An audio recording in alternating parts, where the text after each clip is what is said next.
Bem, hoje estarei aqui falando para vocês sobre o artigo, né, de literatura do o nosso professor Wellington, né, ele em suas aulas havia nos pedido um artigo sobre o livro Sombra dos Reis Barbudos, e hoje estarei falando sobre o artigo que eu, né, deixa que eu me apresente, vocês já devem conhecer, claro, Riele e Renan, né, fizemos. E o tema do nosso artigo, ele vai se deter a mãe, né, a dona do lar, responsável pelo lar, que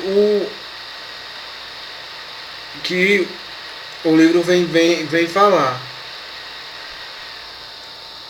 E o nosso artigo ele tem por tema mulher e maternidade, numa perspectiva psicanalítica em Sombra dos Reis Barbudos, de J.J. Veiga. Então, bem, de início, quando tentamos fazer o artigo, o que foi importante frisar, né, foi essa mulher, a mãe, né, a mãe. E a todo momento tentamos ter um olhar ficcionado na mãe. Então, ela como o centro de tudo. Então, de início, temos a mãe com o filho, né, em que ela dá a ideia ao filho de escrever o livro, né? E o filho sendo o narrador da história, né? Ele é o narrador da história, ele que fala a história, contando, né, com suas lembranças o que aconteceu a partir do momento em que o seu tio fundou, né, a companhia. Então tudo o que fizemos no artigo foi frisando o olhar materno, né, o olhar da mãe.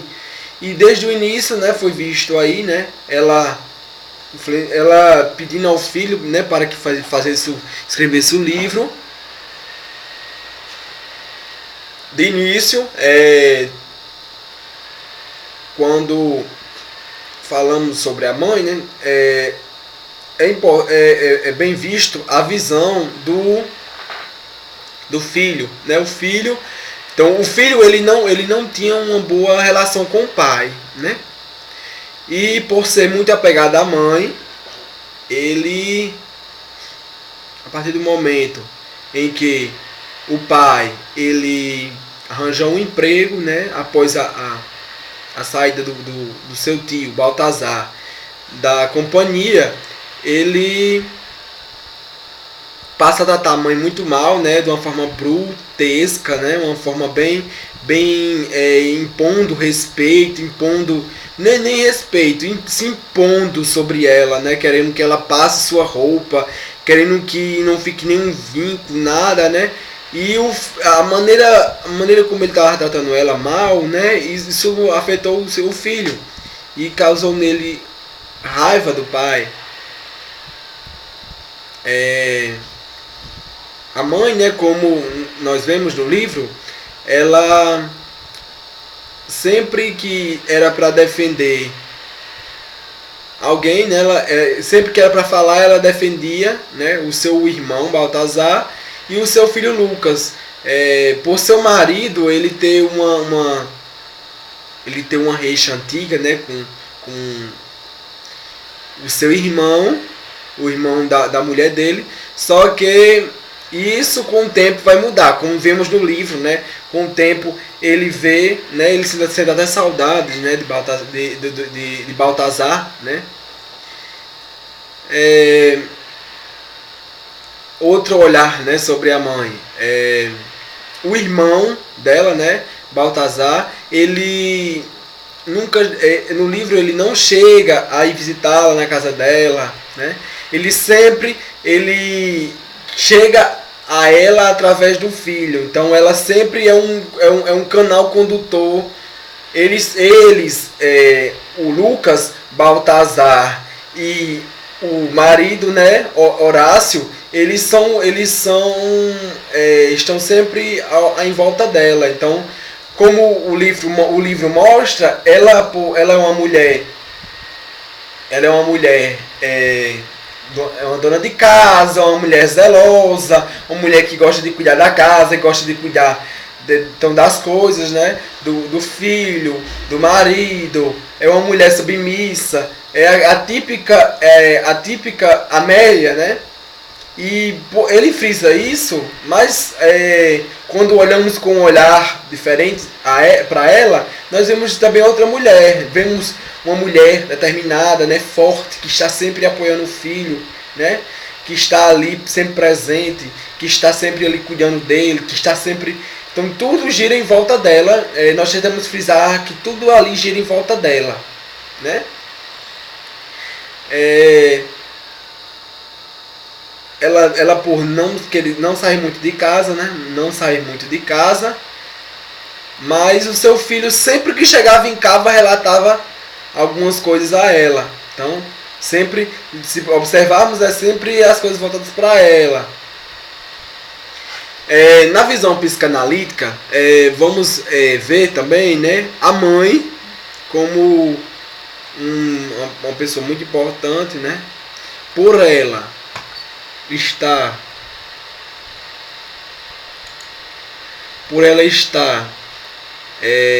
como a psicanálise fala, né? A mãe,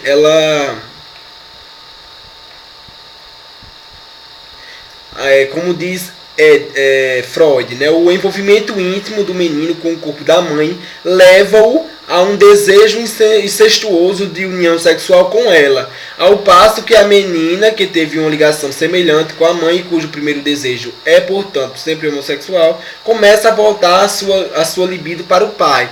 Então, como vemos aqui, né, o filho, menino, com o corpo da mãe. Vamos frisar essa ligação de Lucas com a mãe, né? Sempre ele não se afasta dela. Vemos que no final, quando o seu pai é preso e ele diz para ele: meu filho, agora você é o homem da casa. Ele não abandona a mãe, né? Ele cuida da mãe, ele arranja um emprego para ajudar a mãe, ele continua estudando para que para que a mãe possa ajudar, ele possa ajudar a mãe. A mãe, ela se esforça muito, né, fazendo as costuras, fazendo as costuras dela para fora, e ele, como peça fundamental, apoiando a mãe, ajudando a mãe, né? Então ela é sempre ligada. Quando não é ligada com Lucas, era ligada com Horácio, né, seu marido. Ela está ligada com Baltazar através de Lucas. E na visão psicanalítica, voltando, né, vemos uma quebra, podemos dizer uma quebra, né? Ou uma substituição, né, nessa relação materna, quando Lucas ele tem um contato físico, né, com a tia, né, a tia dele, ao ir para a casa do seu tio Baltazar, visitá-lo, né? E lá eles têm esse contato físico, né?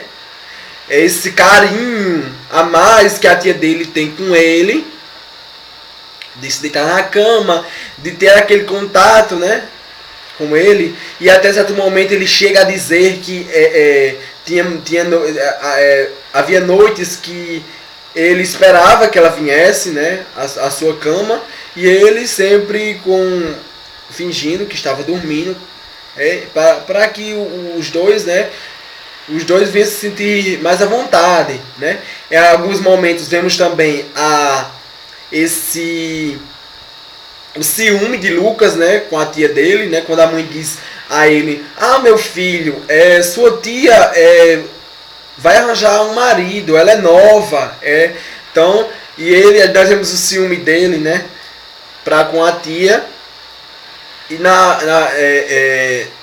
na psicanálise, né, essa relação do filho com o corpo da mãe ela depois ela é reforçada quando o filho homem, né, ele vai procura ou uma parceira, né, do sexo feminino, e essa parceira ela vai ser uma pessoa que vai substituir aquele corpo, né, materno. Então, nós temos no artigo, né, frisar tudo isso, a mãe, né, frisar na mãe, aquela mulher, né, aquela mulher que ela teve uma importância, em meio àquela ditadura, né, que a empresa ela impunha a comunidade, né, a sua família que foi muito afetada, primeiro o seu marido, primeiro o seu irmão, né, foi despedido, depois o seu marido foi preso, né? E por último seu filho, ela tentou ao máximo protegê-lo da companhia, né? Por estar sempre afetados pela companhia. Como vimos no livro, eles não têm muita ideia de tempo, né? De lugar, de tempo, por sempre eles falaram uma forma vaga, a companhia ela agia de uma forma opressora, né, sobre as pessoas, e não se tinha uma ideia de quem eram esses reis barbudos, quem eram essas pessoas que estavam por trás da companhia, né? Uma coisa importante, muito importante a ser frisada, os urubus, né, que davam a ideia de luto das famílias, no livro, ou mesmo da comunidade, né? Aquilo ali trazia a imagem de luto, né? Em que eles se encontravam pela opressão que aquela companhia estava fazendo sobre a vida deles, né? Proibições, exigências. Isso até nos leva, né, à ditadura militar aqui no Brasil, em que eles tinham poder, né? E não sabiam fazer o que eles fariam com tanto poder, né? Só impor, oprimir a população. Então, bem visto isso aí, é uma crítica à ditadura militar. No nosso artigo nós tentamos fazer isso, nós tentamos frisar a mãe, a matriarca, né, como centro de tudo, né, tudo estava ligado a ela. Então, desde o início, né, desde o momento em que o livro ele foi escrito por seu filho, até o momento em que o livro termina, em que ela finda com o menino, né, em sua casa, um cuidando do outro, né, cuidando da horta, e toda a população ela deixa, né, a cidade, voa para longe, né, se voar, se libertar da cidade, né, se libertaram da cidade, mas da companhia que estava na cidade, né, que oprimia as pessoas. Então é se libertar daquela opressão. E eles continuaram ali, né? Vemos também a força da mãe, né, por continuar ali, juntamente com Lucas, né? Lucas, vemos uma força muito grande nele, né, por continuar ali com a mãe, né, não abandoná-la. E é isso, né, o que eu tentei frisar. Muito obrigado a todos. E ao professor Wellington.